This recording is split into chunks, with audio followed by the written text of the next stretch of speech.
Welcome to Brisbane Hair Clinic. My name's Darren. Just finished a client. We're just about to start another one, so we'll get inside and set up and show the area.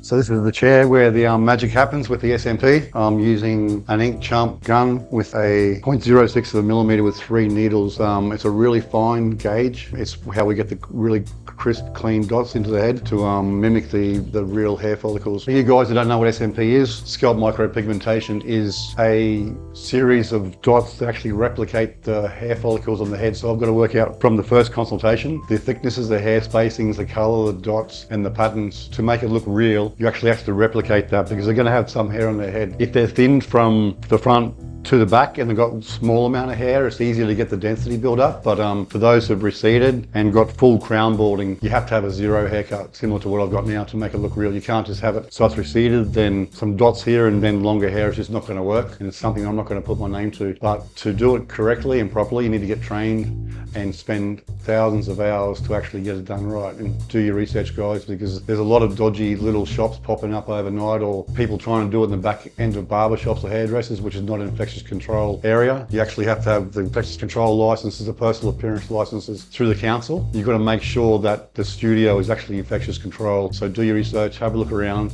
and make sure that you can see live video of your artist, because there's guys that are shopping and doing AI because they actually haven't got any content because they've got no customers. You need to find someone who's going to do it right and care. Like some of the artists out there are just actually okay just putting the same hair onto every single client, and that's all they're putting out. I like to make it match the client's authenticity, ethnicity as well.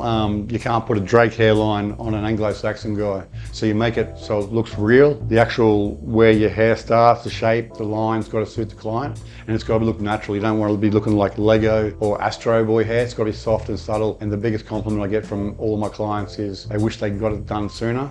And their friends and family sort of can't believe that it's not real hair, even though it's short. It looks exactly like a buzz cut with real hair follicles. The first session where we map out, we've got to know what suits them. We can actually roll that forward on the second and third if we need to, soften the curves, adjust all that. It's easy to bring forward, but you can't take back. On the first day, we've got to know where the second and third runs are going to go to actually get it. So when the next dot on the second and third run goes, it'll actually give it the appearance of a spore from the hair, even though it's single dimensional.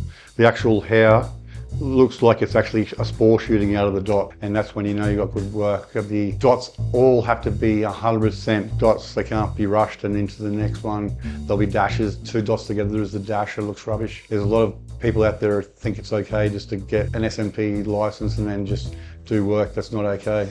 But yeah, have a look at my work, my portfolio. I'm more than happy to back myself against anyone, and the work I'm doing is really putting smiles on people's faces, giving people confidence back in life.